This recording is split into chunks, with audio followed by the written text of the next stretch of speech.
Ibinasura ng House Committee on Justice ang dalawang impeachment complaint laban kay Pangulong Ferdinand R. Marcos Jr. matapos ideklara ang mga itong insufficient in substance o kulang sa mga datos at ebidensya. Ang buong detalye sa report ni Vel Custodio.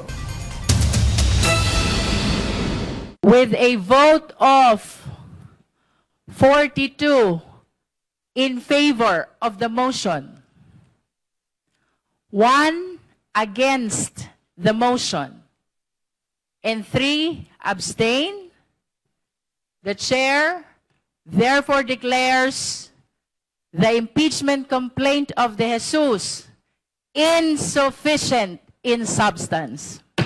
With vote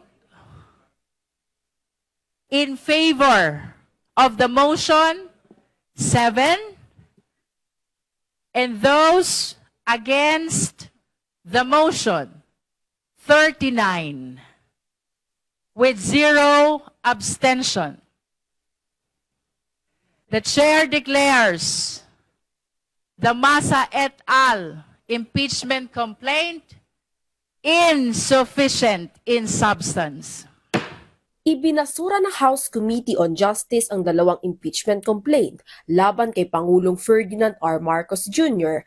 matapos ideklarang insufficient in substance ang mga aligasyon laban sa Pangulo. Tinutukoy na sufficiency in substance kung malinaw ba ang grounds laban sa isang impeachable official. Bagamat tumutol si Pusong Pinoy Party List Representative Jet Nisay sa motion for insufficiency in substance ng impeachment complaint ng abogadong si Andre De Jesus, majority pa rin ng boto ay pumapabor sa motion na insufficiency in substance. Nauna nang tinalakay noong Martes ang grounds for impeachment batay sa reklamo na isinumite ni De Jesus, kung saan marami sa mga kongresista ang nauna nang nagsabi na insufficient ang grounds ng unang impeachment complaint. Habang hati naman ang pananaw ng mga mambabatas sa pagdinig ng Committee on Justice kahapon, kaugnay sa ikalawang impeachment complaint na isinumite ni Liza Massa at 35 iba pa. Partikular sa unang batayan ng reklamo na tumutukoy sa umano'y betrayal of public trust, kaugnay sa tinatawag na baseline balance manage o BBM parametrics formula sa pondo ng flood control.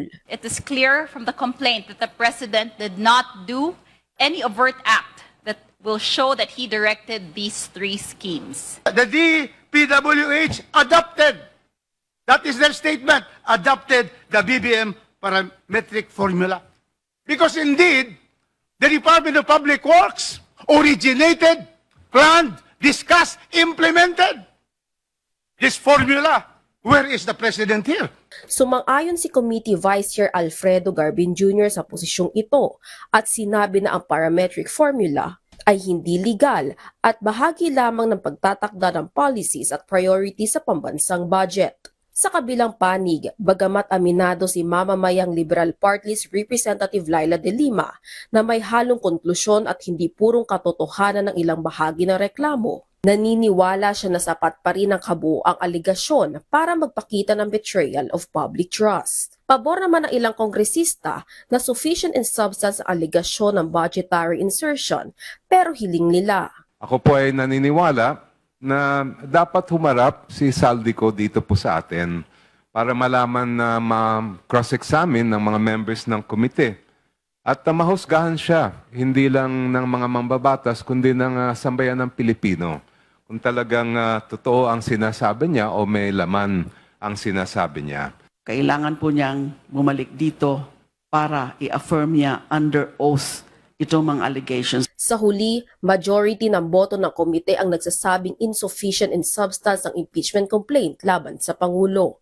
Samantala, nananatiling tikom si presidential son at House Majority Leader Sandro Marcos sa usapin ng impeachment. As I said in my previous statement, I am not the right party or I have no moral authority to be discussing anything to do with the impeachment of the President given my familiar relation with him. So I think let's leave it up to the wisdom of the Justice Committee and the other members of the House. Ikinagalak naman ng Malacanang ang naging resulta ng pagdidig ng komite. Unang-una po ay ikinatutuwa po natin na nasunod ang proseso at nagpapasalamat po tayo na nakita po ng mga mababatas kung ano po talaga ang katotohanan At doon po tayo lagi sa katotohanan. Nakita po natin na talaga wala namang pong merito ang nasa may mga complaints at miski na po ang Pangulo ay kumpiyansa na wala siya pong ginawang anumang impeachable offense. Pinabulaanan ng palasyo ang sinasabi ng ilang kritiko na kumpiyansa ang Pangulo na maibabasura ang impeachment complaints dahil kaalyansa niya ang ilang miyembro ng House of Representatives. Hindi lang po katotohanan yan dahil po kahit po ang iba na hindi lang po talaga supporter ng Pangulo ay nagsabi po na talaga pong mahina at wala pong merito ang nasabing complaint. Isusumite ng komite ang committee report sa Lunes na subject for approval ng at least 1/3 ng miyembro ng Kamara. Vel Custodio para sa Pambansang TV sa Bagong Pilipinas.